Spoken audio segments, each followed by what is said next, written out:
But usually, what is the psychedelics industry as a question is a nascent, ever-evolving new industry that's as old as humanity. This podcast discusses psychedelic-assisted therapy, which involves the use of substances that are illegal in many countries. We prioritize safety and do not encourage illegal drug use. Psychedelic therapy should only be conducted in controlled legal settings under professional supervision. Always consult a qualified healthcare provider before considering any form of treatment. So today, it's a very important day to me to have finally Simeon Schnapper on the New Health Club show. We know each other for roughly 5 years now, and following your impact in the space, I want to say you're an investor, but you're way more than an investor. You kind of co-create new collaborations. You're kind of, I'm not going to say activist either, but you're more than an investor.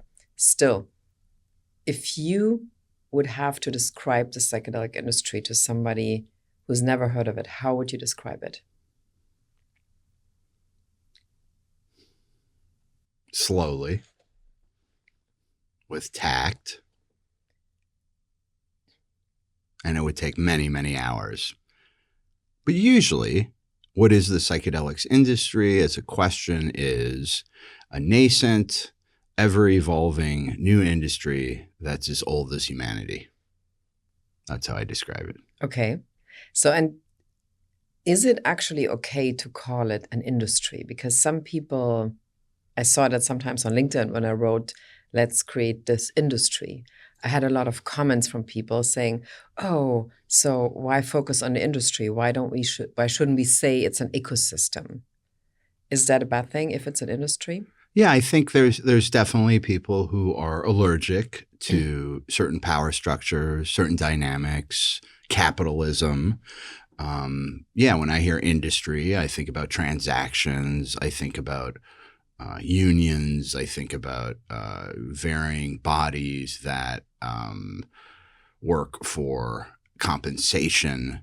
And that feels very foreign when you have a psychedelic experience or when you're deep, deep, deep in a community, which is looking at the human, the spirit, interdimensional beings, indigenous, forest culture. So there's almost how can these both coexist? And some will feel that the word industry takes it in the wrong direction.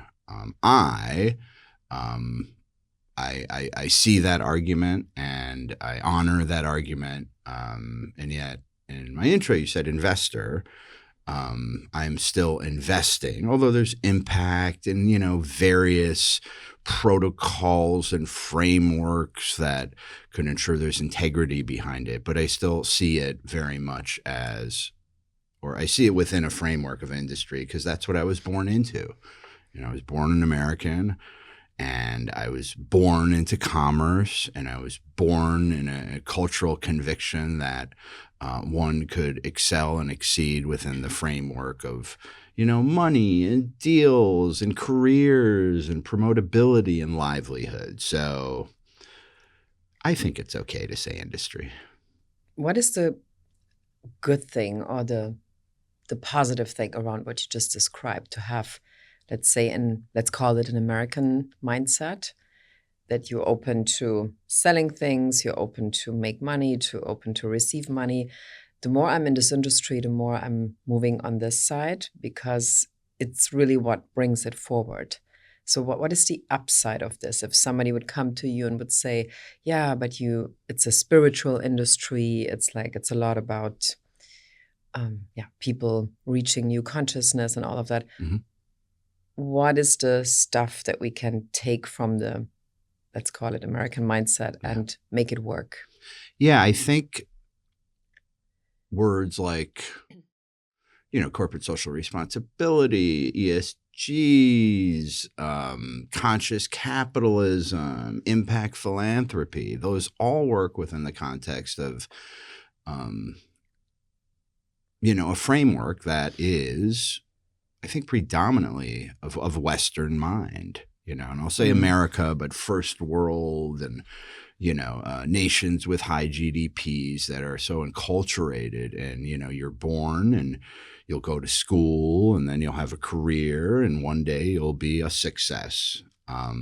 So I think there's a lot of upsides if you accept the framework that we live in a civilization right now that has rules to the game, and the game of capitalism is pretty clear cut and does not afford the opportunity for working outside of that framework in those rails. So I think there could be great upside, and without necessarily demoralizing or detracting or dismissing, well, I'm being very alliterative this morning, everything else that opposing forces feel that's wrong, like community, like reciprocity, like, guys, we're all just 8 billion people and we're all affected by everybody else now. That wasn't the case 100 years ago, but because we're a global civilization and so connected that one can accept all of these other issues and begin to integrate all of the narratives under one umbrella of this big blue dot. I mean, a lot of people who are in this industry now, I mean, I feel like 60% have also redefined themselves or remodeled themselves after other careers or had a personal experience or problem in their lives that led them to psychedelics and then led them to create companies or funds or like everything that's important for this industry. So they transformed their lives with psychedelics to create the psychedelic industry, kind of. So do you feel genuinely that there is kind of a new, let's say, society or community coming out of this world where we work in? Is this actually something like almost like a and I'm not going to say utopian, but utopian society that is maybe a little more interesting and more creative, flexible than very classic industry? Or is this just a nice yeah, definitely maybe. Fantasy. One could hope. In my perspective, there's a renaissance every decade. And I mean, you could track back, again, I'm not sure why I'm focusing on 100 years ago, but I mean, you could track back, certain shifts in the zeitgeist, certain shifts in consciousness amongst larger groups that would say what's happening now is no different than what happened 10 years ago or 100 years ago.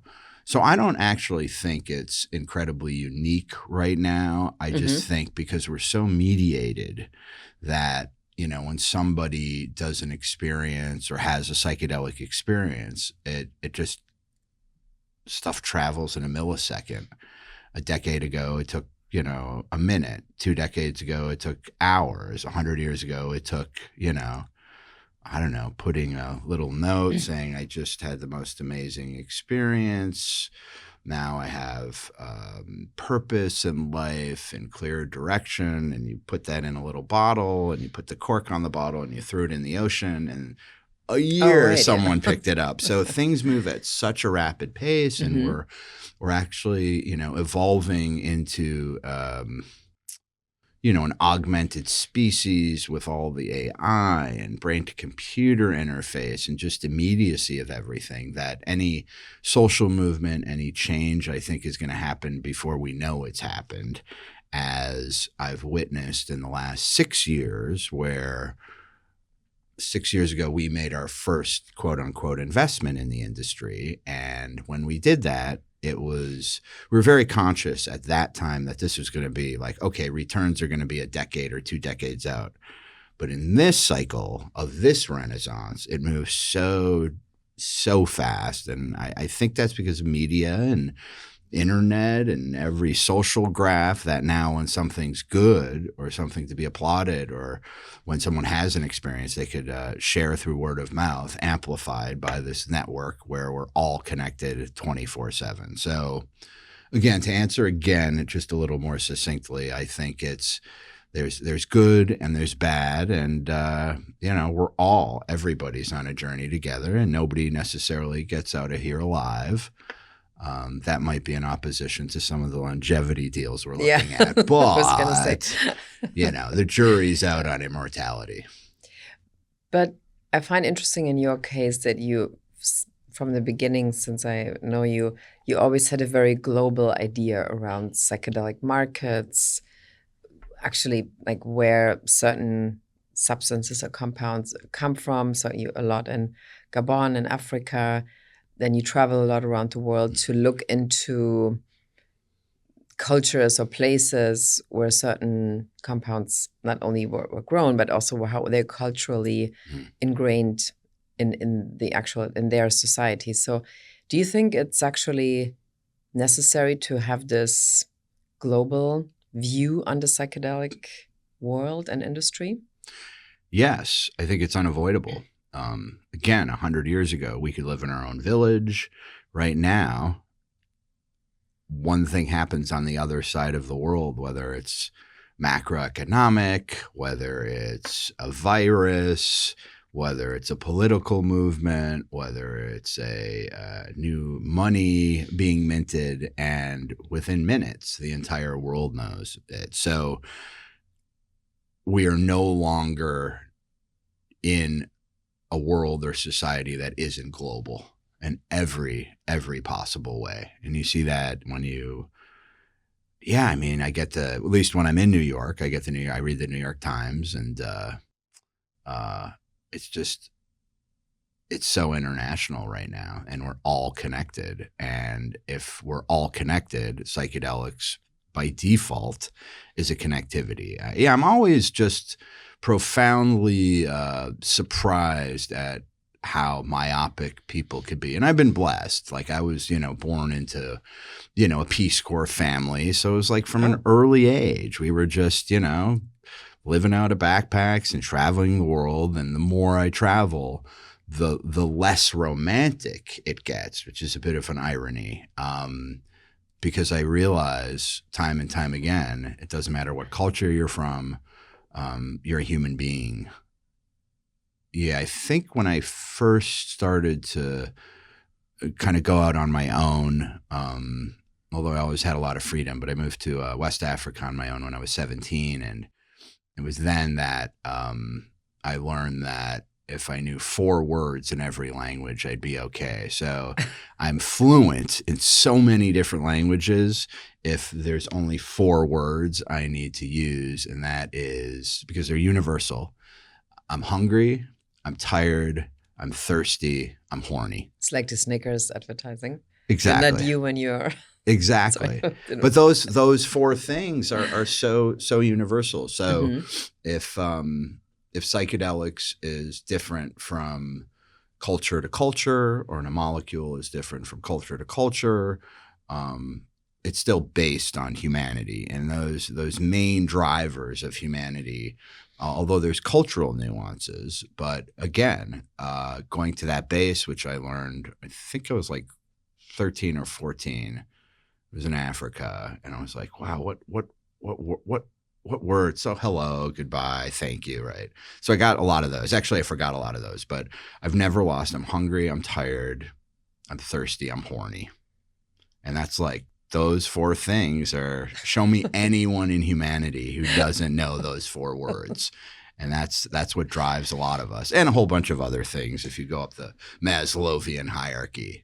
Did that answer your question? Yes, it did. Okay. But let's come back to the Peace Corps family. So I wasn't aware that was your context where you come from. So how was this? How do you think this influenced you as a child to be not only in this traveling context, but also to grow up with this very significant idea that probably the whole family was catering to? Yeah. Peace. It was really special. We the last assignment, I was like 5, and distant memories of I just had this really funny memory. We were actually, let me go back a little. So my folks my mom and dad listened to that, famous Kennedy speech, ask not what your country can do for you, but what you can do for your country. And that was also kind of the seed of the Peace Corps. And they heard that speech and they both were like, And they both enrolled in the Peace Corps. My mom was an early volunteer initially in Ethiopia, and my dad an early volunteer in Nigeria. They loved it so much that they stayed in it and became directors and started training other Peace Corps directors or volunteers. So that's kind of where it began. But yeah, I was like 5, and I remember the day before holding my dad's hand, and he had like a beard and a sarong, and this was the island of Apia in Western Samoa in the South Pacific, and we'd walk down with buckets and fill the buckets with clean water from the well, and walk back, and then the next day I remember waking up in a bed in Chicago and being like a little blurry-eyed and jet-lagged and disorientated, and coming out of my room and like not sure like what's going on. I was like, where's the tropics and the breeze, and I'm not hearing the sounds. And there was a man in the hallway, a tall man, clean shaven with a 3-piece suit. And I go, Mom? And she goes, yes. I go, there's a man here. And it was my dad. I didn't recognize him. Oh my God, wow. And in a very very interesting. This is just coming up now, but he started. This guy was humanitarian, who very intellectual, a linguist, and all this Africa experience, and it was his first day at a new job, and he was the head of organizational development for GD Searle, a pharmaceutical company. In a neighboring suburb from Chicago. And his direct report was Donald Rumsfeld, who was the CEO of a pharma company. So maybe in some weird way, this whole genesis or evolution or devolution from psychedelics to psychoplastogens to neuroplastogens, and all this trending of, hey, we got to do it within this healthcare system, and the pharma plays, because that seed was planted in the hallway when I was 5 years old in Chicago. I'm not sure. But yeah, the entire Peace Corps family and that existence and the travel and being humanitarian and then even growing up in Chicago. I mean, there was a lot of travel, but there was not a single day of my entire childhood where it was not shared with sometimes a dozen refugees, primarily East African. Because my mom was also the head of the president of the American Association for Ethiopian Jewry, and the Falashas, the last lost Jewish tribe, and masterminded the largest humanitarian airlift in history during the fall of Mengistu, where there's great documentary footage on this. I think at one point, was it Senator Simon, an Illinois senator, had gotten involved in a movie project called Operation Solomon. And it was loosely based on my mom's life. And Catherine Zeta-Jones was cast to play my mom. And the third act deviated from my parents' relationship. Like the third act, she meets some Mossad agent, and it becomes this torrid love affair. Well, my dad's anything but a Mossad agent. So anyway, it was loosely based on it. Okay. And yeah, there were times my mom passed away a couple of years ago, but so memories come up, and I guess this is how I'm grieving. But I remember she was nonstop. She was 24/7. There was a little room in the basement where she had an X-Acto knife and like passport and State Department documents, and was able to, bring in some exceptional people who were fleeing, Ethiopia, Eritrea, which wasn't on the map really at that time. And now it's, a recognized country, Sudan. And yeah, someone would just knock on the door right off the boat, if you will, and they'd find refuge. And usually within the first couple hours after they were settled in, sometimes much to my chagrin, like, dude, that's my bed. You're sleeping on the floor. My mom would give them a map and a CTA bus card and say, don't come back until tonight. And they would have to go out and explore Chicago and figure it out. And some didn't have the language skills. So yeah, there was no day of my entire upbringing where there weren't at least a dozen African refugees living with us.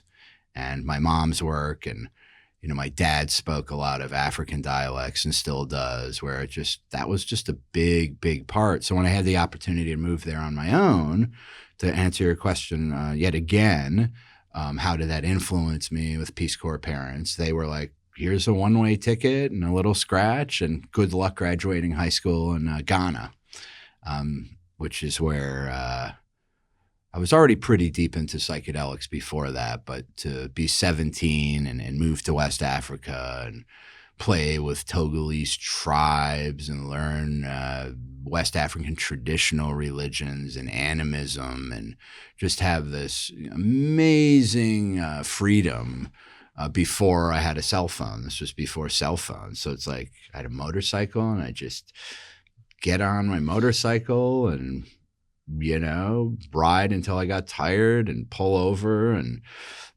didn't matter where I was. Sometimes I'd head up to Nigeria, south to Togo, Ivory Coast, and I just pull into a village, and like nobody ever saw a white guy. So all the kids would come out and like want to touch my skin, and the chief would like invariably say, oh, and here's your hut for the night. And this is where I'm hungry, I'm thirsty, I'm tired, I'm horny. Came in great use back then. But no, the threat of Africa has always been there from an early age. I have a brother, technically, biologically, half brother. His father was the very prominent figure in the Eritrean Liberation Front, later assassinated. So there's intrigue in Africa. It's just kind of always been there.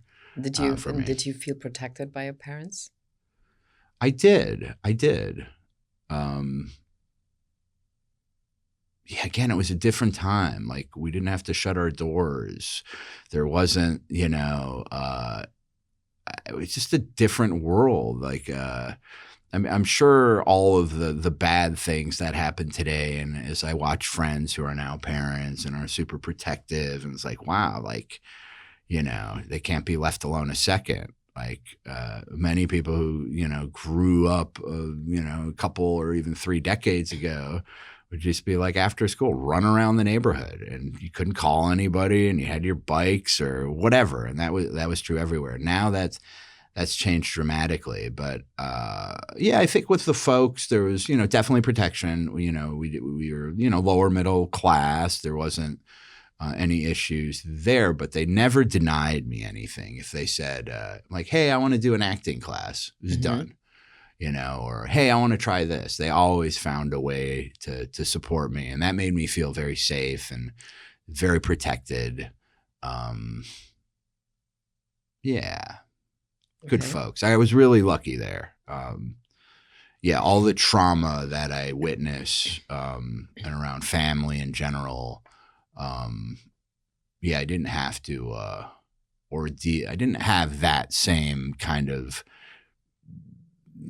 I mean, some people have amazing upbringings. Mine was pretty at the high level. It was just like they loved me and they supported me, and there was like, you have to be a doctor, you have to be, no, it was like, do whatever you want. Okay. We love you. And yeah, one of the greatest gifts I could ever have, because, once those imprints, once those habitual patterns happen, you're kind of that's why people get into psychedelics. Yeah. To change their old patterns. But so that's an interesting background knowledge in terms of Ibogaine, because I feel like you were one of the first people a couple of years ago bringing the Ibogaine topic more into the open or into the forefront, also in terms of investments, maybe.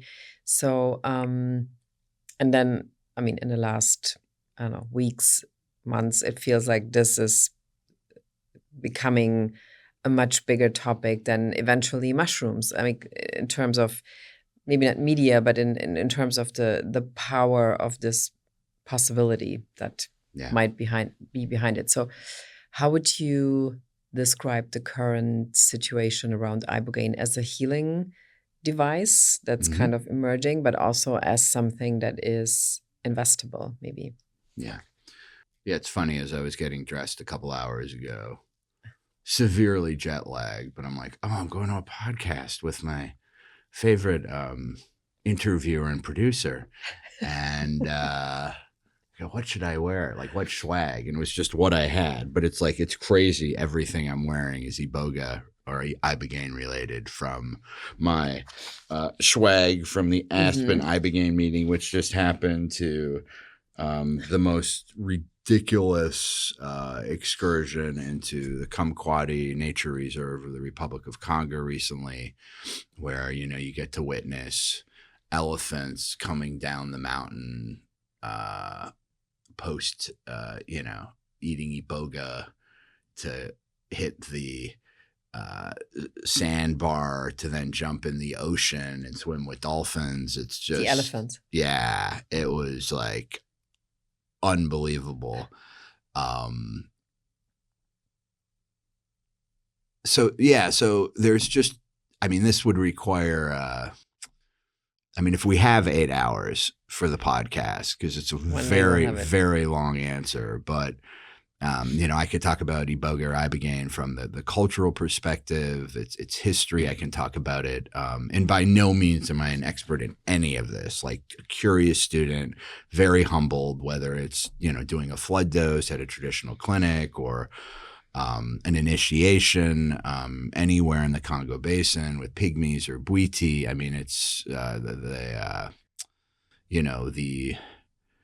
what I watch in the gray market, where you will start to see certain of the metabolites or alkaloids in Iboga being used, I would say, not quite recreationally, but not in the narrative that most people are accustomed to it, which are two now.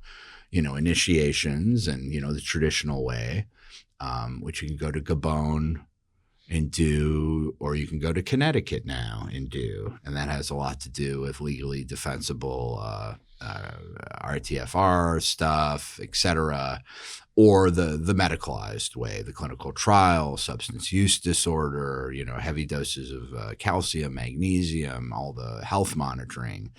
But yeah, of all the molecules, they all serve a different purpose for different indications or different desires. Not everybody is doing psychedelics because they have an indication from the DSM. Some do them because they're curious and they want to explore consciousness. And that was my introduction to it. I was just, how does the mind work and how does consciousness work? So started to imbibe and experiment with every psychedelic one could get their hands on.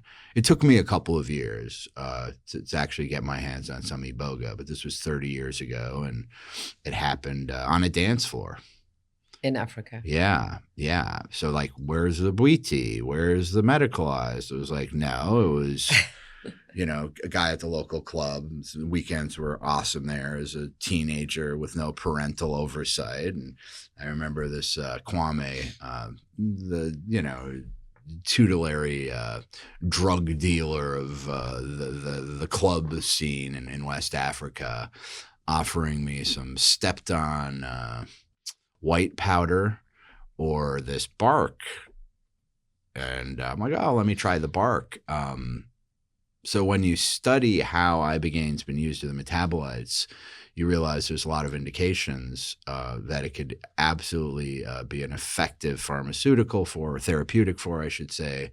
But then there's the human. How do other people use it? And I was able to correlate, how the pygmies used it for hunting, what happens when you really open up to it during an initiation and, become a medium for ancestral spirits, ... Again, that could be another whole 8 hours on finishing that ellipses.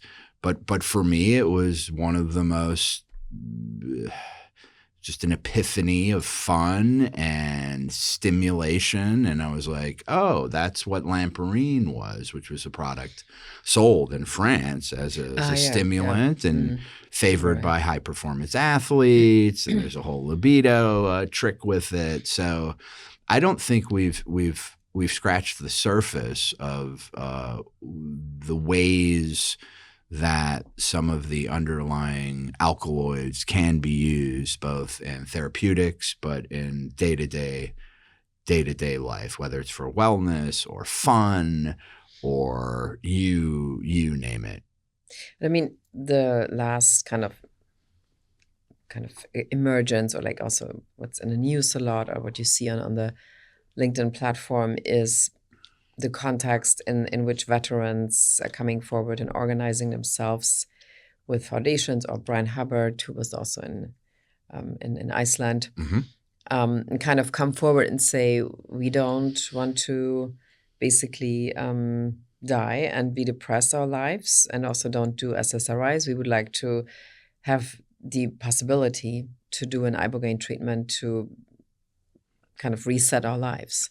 Yeah. So I think for a lot of people, especially in Europe, I think it's still a very interesting, unfamiliar connection between a veteran context that is maybe also rather on the conservative side of things, but becoming really effectively outspoken and also on a federal level influential to make this available for veterans. So could you talk to this a little bit to explain where the connection is between this? Yeah, the connection between veterans and Iboga and Ibogaine is a therapeutic that's quite phenomenal for the leading indications that vets suffer. PTSD, traumatic brain injury. Traumatic brain injury is an interesting one because it's never just TBI. It always comes with a basket of other things: suicide ideation, treatment-resistant depression, insomnia, you name it, right?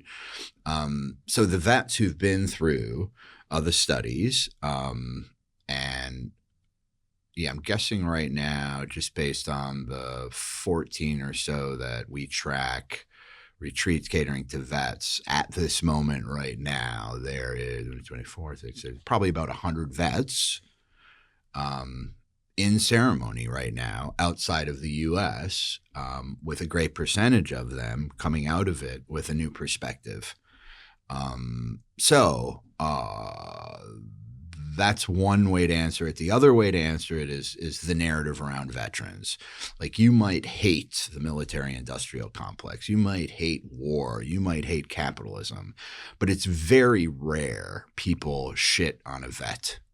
It's very rare. I mean, there was the one instance, post-Vietnam where those vets were not honored, at least within the American context. But, to be a veteran and, to enlist is, comes from the deepest, most noble place. It's like, I want to protect. I want to be safe. I believe in the values of, my nation state that believes in democracy or this or that.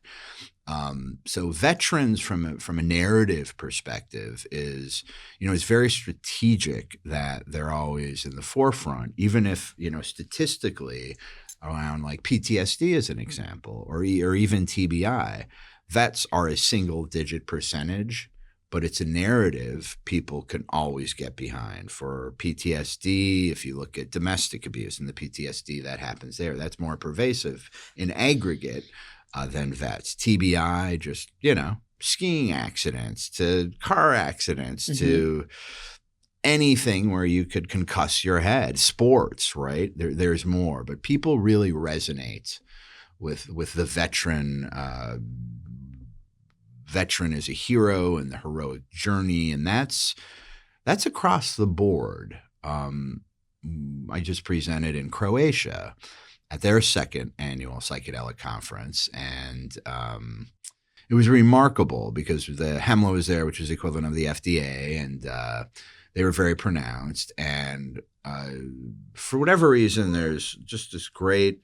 It's really like the Balkans and anything on the Dalmatian coast, and my summers there are usually spent waking up early, finding some fishermen, whether it's Serbia or Bosnia or Croatia or Albania or Montenegro, and listening to their stories. And because that area was so trauma laden, even before the breakup of Yugoslavia, but then post Yugoslavia, you can feel it. So when you talk to a fisherman, whatever side they were on, like, why did you fight? It's always that same narrative: because I cared. And there, at least Croatia, which is now the most progressive of all those Dalmatian coast countries, they're saying maybe there's something in these medicines that could not only help our vets, but everyone who was part of that war zone. And it's still fresh. It's definitely PTSD, but there's definitely other places where we're doing some work around trauma and psychedelics where there is no post. It's just stressed. It's 24/7 because there's the next genocide, there's the next war, there's the next from the smallest infighting amongst villages to everything we're seeing at least this week in the Congo, working with all the neighboring countries on various projects. So Iboga has this amazing ability to uplift and uproot not just DSM indications, but things on trauma. And I don't know if we'll ever get to the bottom of how it works and, the spirit, or if I'm speaking with my biotech hat, the mechanism of action. But we still know very, very little about so many plants. The favorite example is, as we sit here in the Big Apple of New York City, and like you can walk to 14 different shops within a minute of the studio and buy cannabis. Or kratom. And kratom. We still know so little about all the different cannabinoids. Also, the guy cannabis. who sells it doesn't really know. Yeah, and of course kratom too, which is an amazing therapeutic, but also has the propensity to become very dark and very addictive. So Ibogaine is just one of those fascinating, pharmacologically, culturally. The fact that we're in New York and you can have access to the original 5, of which 2 of them live in New York. The original 5 being Dana Beal, crazy, wonderful, irritating Uncle Dana Beal, to Norma Lotzoff, who's also in Brooklyn. Howard's passed away. Bob Sisko passed away a couple of years ago. And then the other member of the 5, the first 5 that brought Iboga to the West, somewhat by accident. It's a fascinating story. Boaz is in Israel, but no, actually Boaz I really need to follow up on my emails more. I think he's here. We should all get together because his stories of the early Ibogaine stuff, those first things and all the work, and he wrote that first harm reduction. Just a fascinating backstory and still at the beginning of what Ibogaine, with the initiative that, I just came out of, which was, with Brian, who had mentioned, who was leading Kentucky. And then we just had this convening in Aspen and have Melissa, the federal summit in a couple of weeks in D.C. and Melissa Lavasani from Plant Medicine Coalition finally has a bill she likes that she can get behind, this whole Path Caucus thing. And so she's bringing a bunch of people together, I think, in a couple of weeks. If some finance people or investors approach me, the question would be always, what should I invest in? What compound? What is promising? So is there an answer to that at all? Yes. Which is? All of them. Okay. Most investors, well, let me take a step back. From JLS Fund, we're very specific around where and how we invest. The mandate is mental and neurodegenerative health. So we don't invest in like retreats, clinics, real estate. A lot of the partners will personally, and I've seeded a lot of those initiatives. But from the fund's perspective, and we're really endeavoring to be as simple as possible in our structure, and to make money for people that we invest in, biotech, a lot of ancillary stuff, VR, haptics, education. So when somebody's asking, where should I invest? There's so many opportunities. If it's through the fund, it becomes very clear that we're like, an early seed or even pre-seed. Like there's nothing greater than to be the first check in a company before they even have a company, where you see that glimmer or that differentiator, and you go, oh, it's the team or it's the IP or their past accomplishments. So if someone was to invest in our fund, and there's many funds in the space, I would say the great majority are awesome. If I was working at any other one, I'd be just as happy and just fulfilled. And all have a different kind of mandate of where and how they invest. But to answer your core question, I don't know if in the next 6 to 9 months, which is where we're tracking the massive and redonkulous, that's a science term, redonkulous acceleration of AI and drug discovery, if there'll even be the ability to choose one molecule or the other, when a machine learning algo can now create 1 million candidates within 1/10 of a second, all based on certain psychedelics. The question might be which ones not to invest in. Okay, which one? There's certain medicalized Schedule I substances that, and this is personal, it's not from the fund's perspective, where I just don't know how one could have a methamphetamine inspired molecule or a cocaine inspired molecule. But now that I say that, I think of a couple of researchers who are looking at those scaffolds and saying, hey, this could be used for that indication. But I don't know. Crack. I would say crack's probably not a good okay, let's not crocodile. Crocodile, my God. That's that's really bad investment. Yeah, if in the next, post podcast someone sends me a deck on, reciprocal crocodile alkaloids for postpartum depression, I will be very surprised. But I haven't checked my inbox this morning yet. Maybe it's just on the way right now. It might be. But I mean, so what is your best tool to destigmatize the topic? You must have many people coming to you, why are you doing this? And isn't that all like smoke and mirror and crazy stuff that will never be there? At the same time, people are running towards these treatments. So what is your sharpest tool in the box? Right now, for the most skeptical, the answer is this is biotech. They go, what do you mean? I thought those were psychedelics. I'm like, look at what you ingest every day and where those medications came from. And the fact that in the domain of mainstreaming psychedelics, there is a huge push to the well-capitalized companies of having IP and patents and developing an NCE, a new drug, a neuroplastogen. And from that perspective, it is really not that different than traditional healthcare. In fact, and again, this is a personal view, the jury's out. Course, yeah. We've made a lot of investments in, leading neuroplastogen companies and drug discovery and development companies.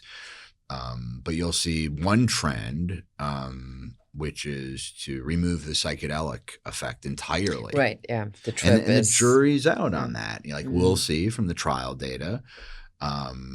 and I could argue on both sides of it. You know, for me, and again, this is personal, and I hope it works. Everyone's counting. I mean, we get to look at data and talk to people, whether it's in trials or anecdotally, and I'm at a bit of an impasse. Well, I'll walk you through my thinking. So I would go like, why would you want to deprive a veteran from having the catharsis of reliving, of re-experiencing it, and then being okay with it? How could it work without that? I mean, this is just how we're wired as a species. And then, you know, we meet with an amazing company, and it's like, hey, based on the current healthcare system, based on insurance companies, based on stigma, we can get the best out of it without having the trip. And I go, well, I just don't believe it. But then I watch people who microdose, and I look at the equivalent of microdosing protocols with these same substances for Parkinson's, for MS, for Alzheimer's. And I go like, well, there's no trip, but you're injecting or not injecting, you're creating a neuroplasticity. And whether I talk to somebody who had the most debilitating Parkinson's and now they're microdosing Iboga, and so the symptomology is reversed, and the list goes on, I go, well, isn't that kind of, it's not a neuroplastogen because it's a traditional psychedelic, but you're getting the same healing effects without needing to go through, dancing on the celestial with your ancestral digital twins, if you will. So yeah, those are really, really strong arguments. And again, the original question is, where should I invest? And it depends on one's pension. There's a lot of people who were so affected by it that they can't not invest in it. And it becomes very impactful. Then there's people who just want to, make a great return. There's some who know real estate and say, hey, I feel comfortable investing in that. There's some who know drug discovery. There's some who know digital. There's some who know AI. So if I reflect on the investors we were humbled enough to trust us with their money, and that becomes a lot of weight too. Like as a VC, it's somebody else's money, and whether they're rich or poor, could afford to lose it or not, whether the deal is a 100x unicorn or goes bankrupt with litigation, oftentimes that money is really important, and they don't just see it as an investment. They see it as a dream because, oh my God, if this could work, now I can pay for my kid's college, or now I could pay for that surgery, or now I could not be so stuck in the hamster wheel of the rat race. Well, that's a mixed metaphor. Or maybe it isn't, because they're both, mice and hamsters are close enough. So yeah, it becomes, so we're very conscious, and, we've said to certain investors, like, not no, but you know what? Thanks for being so open and honest, but you're not going to mortgage your house and cash out your pension plan to get in this fund. I don't know. The risk, because things could change politically, things could change globally. There could be, a silly little flu-like thing that becomes named COVID. Like, you just never know. So, just always very selective in accepting investment and knowing who those people are and what their motivations are. I mean, I remember in the first conferences years ago that the patent thing was such a big topic in terms of, almost you want to say this is the bad guys who do patent and the good guys are against it. But do you feel like patents make people, other investors, bigger investors, take this thing more serious, psychedelics? For those who've not studied patent law or the history of it, it's always good to find the beginnings of certain things, right? Like the FDA, like thalidomide babies, like veterans, the list goes on. It usually starts from very noble noble things. So if someone comes up with such an amazing idea and they don't want someone to steal that, they would patent it and get credit for it, and in theory, reap financial rewards. We work with a lot of portfolio companies who we believe have come up with something very novel. In some cases, thinking of one who's open sourced all their patents. They're like, we're so ahead of the game, we're so confident that we don't need that IP protection because we were the first ones. And here, look at us. If you could do it better, we welcome you to it. And this gets into a whole other dimensionality of open source and where pharma and IP is going. But I don't think the FDA, the veterans, patents are inherently evil. And if you go to the beginning, it's always out of a noble cause, which sometimes gets convoluted or displaced. But if one is truly innovating and truly creating something new and novel, they should be protected by these things that, again, our species has created, called laws and regulations.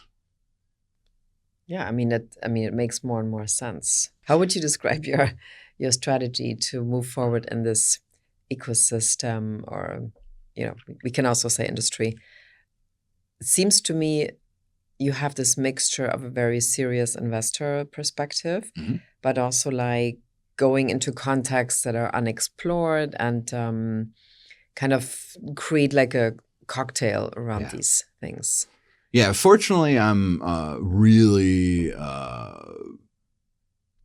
lucky to have some good partners and a core team, who can be incredibly serious around asymmetric upside and alternative assets and, X% returns, which affords me the opportunity to often get a little more macro in understanding criminal justice reform, regulatory law, international agreements, tariffs.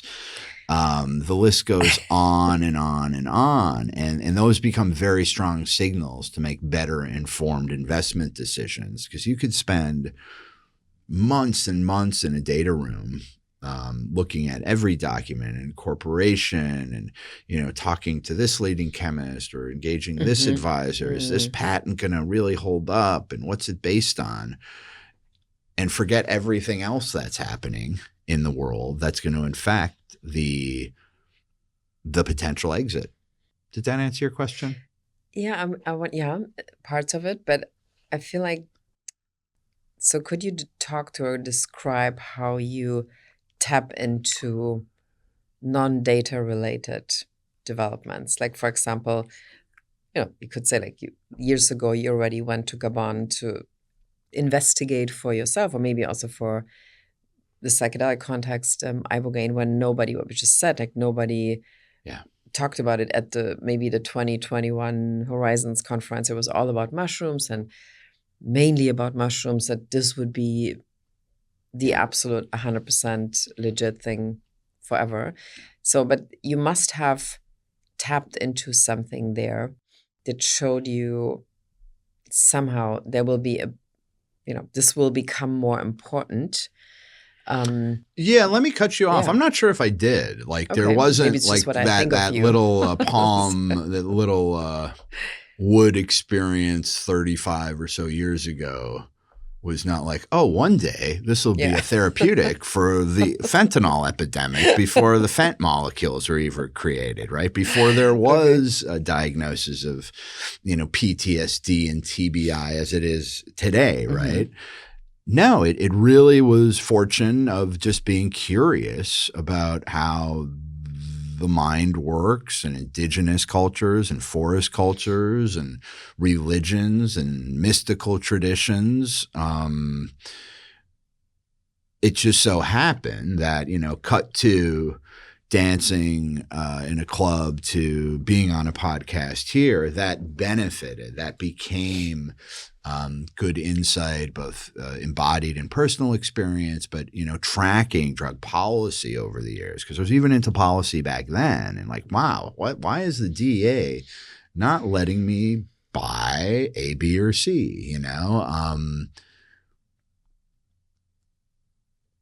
So no, kind of like a lot of this is an accident from, our first investment in quote unquote the industry 6 years ago was like, oh, I happen to know a lot about this.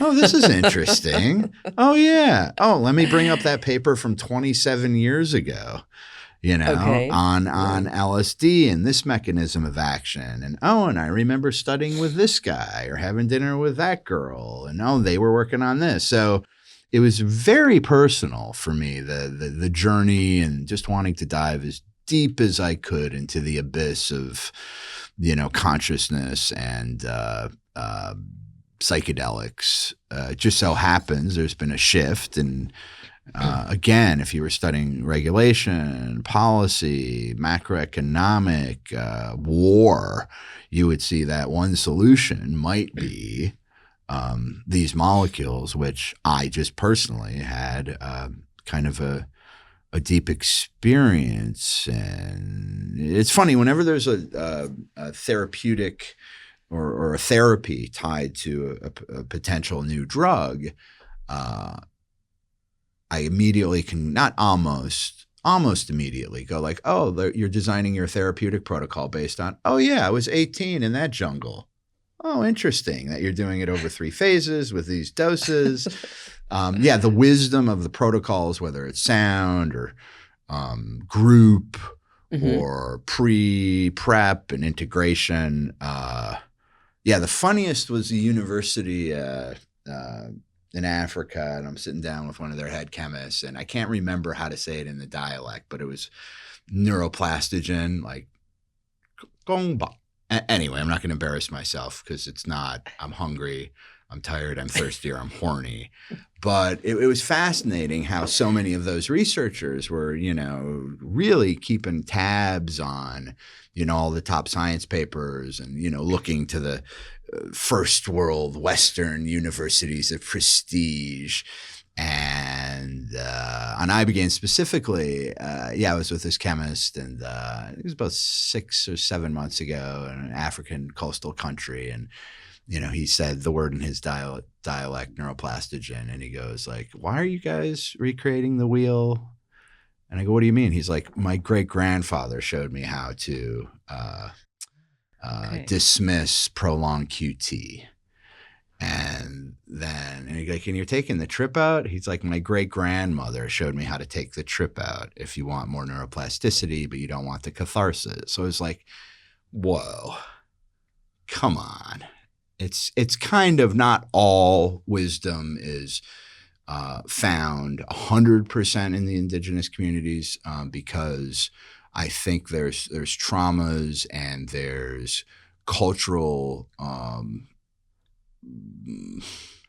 affectations that are very specific to the Western mind, which might not translate one-to-one, but the great majority are known, and you'll see that more and more and more, where it's like, oh, that's interesting, an approved REMS for this pharmaceutical just so happens to be a one-to-one to this community in the Amazon, or this community in the Congo, or this hill community in the Himalaya, and the list goes on. And do you feel that an investor needs to look into the indigenous context of a substance or drug or compound that they invest in? Is it something that is mandatory in your opinion? Mandatory. Sounds very capitalistic. No, I'm kidding. I think it's definitely important. Yeah. But will that, if one creates a neuroplastogen that's based on something, because everything's based on something, what is their responsibility? And what is the mechanism? Like, here's the other thing that I'm confronted with often. is reciprocity, where, you know, I've spent a lot of time with indigenous communities. I've lived in the Amazon. I've lived in, you know, Tibet. I've lived in Africa. And it's like, what is that best mechanism for reciprocity? And, you know, my time with indigenous leaders, 11 times out of 10, I go, how can I help? And it's, haven't you helped enough? Oh, wow. Okay. Yeah, it's really quite. But again, I'm a extractive white male with a neo-colonial purpose, blah blah blah. Right. So I get that. But even after, you know, spending time and getting to know, I think that some of the reciprocal models need more work. There's definitely organizations who are doing an amazing job. So when I do it, I just try to do direct, like, what can I do? And it might not be systemic, but it's like, I can help this village, or I could help this shaman, or I could help that. And then on, you know, trying to solve things systemically, you know, that gets into accords and treaties and resolutions and things where, as long as the nation, as long as the people are given opportunity and choice and control, when there's not 100 middlemen, then that works. But I've struggled with that, and I've watched so many movements, whether it's, you know, Native American church stuff, or, you know, Santo Daime, UDV, you know, the time I've spent in Gabon, Congo, Angola, Zanzibar, Tanzania, Eritrea, Ethiopia, Sudan, Guinea-Bissau. I was in Nigeria, Togo, Upper Volta, Benin. I've started to draft a solution where it's like, it's got to lead with, again, it's very capitalistic, but how do we allow them to have the control?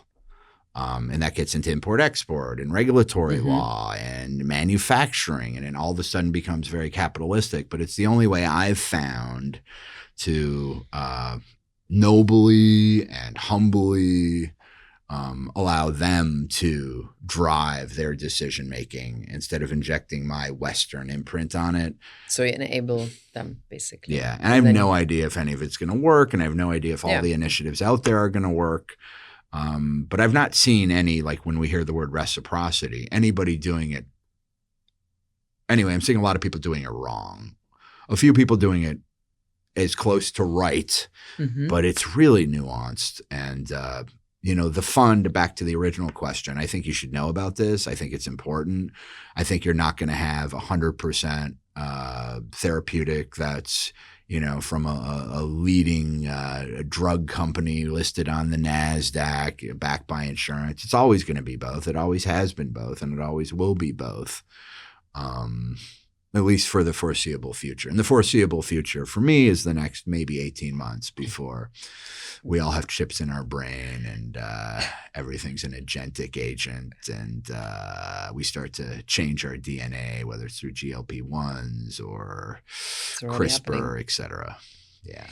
So the first time I saw you was on a call in the pandemic, I think 2020 or something. You were on some island, I think. I don't know exactly where it was. Manhattan. No. Technically an island. It was another island, like with palm trees, and but I really don't know where it was. But so, and I feel like, I mean, you were from the very beginning somebody who had a very different vibe around themselves, like mixing these two elements that we just talked about. So personally, what has changed for you in this, with being in this industry in the last 5 years? How did it change you as a person? Definitely more of a comfort. Like even 5 years ago, or whenever that was, there was still a little stigma, and it's all self-created. And part of me is like, listen, what's the technical term for fuck all? Like, I just don't care anymore what people think of me if I'm following my heart. Yeah, it was a few years ago. I don't remember when that first New York Times article came out, and MAPS was quoted, and it was around vets and PTSD and MDMA, and great uncle called me and he's like, "Hey, is this what you do this?" I'm like, "Yeah, that's kind of like what I'm like. That's exactly, above legal and, let's get this approved." And he's like, "Oh, well, that's great, kid. I always just thought you were a drug dealer." I'm like, "What?" So that uncle. Okay. Yeah, it was just like, because, previous to the psychedelic renaissance this time around, which had an infusion of capital, anything I did was, research, philanthropy, jurisdictions where I could help move and affect regulatory frameworks. So for me personally, it's just been a lot more comfortable, but I'm a kid in a candy shop. There's a journalistic quote, something like, I'm not going to get it bad. Simeon, who started a psychedelic VC, appreciates two things: healing modalities and mental health indications in early stage entrepreneurship and capital markets. But the original quote was, God, ever since I can remember, I've always loved two things: drugs and money. So right now, here I am in New York on a podcast about drugs and money. And my job is to sit in the middle of drugs and money, right? Or healing modalities and mental health indications in early stage entrepreneurship and capital markets. So since wherever that witness of me in palm trees was, it's just been more of this gift of, wow, I get the honor of sitting in the middle of two of the most favorite things in my world. And that's now an industry, and great uncles can applaud me, and I can be on podcasts with visiting dignitaries from across the pond on a beautiful Friday afternoon. Amazing. Thank you, Simeon. Thank you. Thank you for listening to this episode, and thank you for listening to the show. If you want to know more about how we fast-track psychedelic destigmatization, please head over to the New Health Club podcast on Apple or Spotify. There are many episodes talking about several substances, several treatments, several ways how psychedelics can be used these days. You also find us on Instagram under the New Health Club. But if you want to know more about our nonprofit foundation, the New Health Institute, please head over to www.thenewhealthinstitute.org. Of course, we are here on Instagram too, under the New Health Institute. Very important to me is also that you subscribe to our newsletter on Substack. Please look for thenewhealthclub.substack.com. This is very important to me because we really start to build right now a media platform on Substack around psychedelics and new health topics.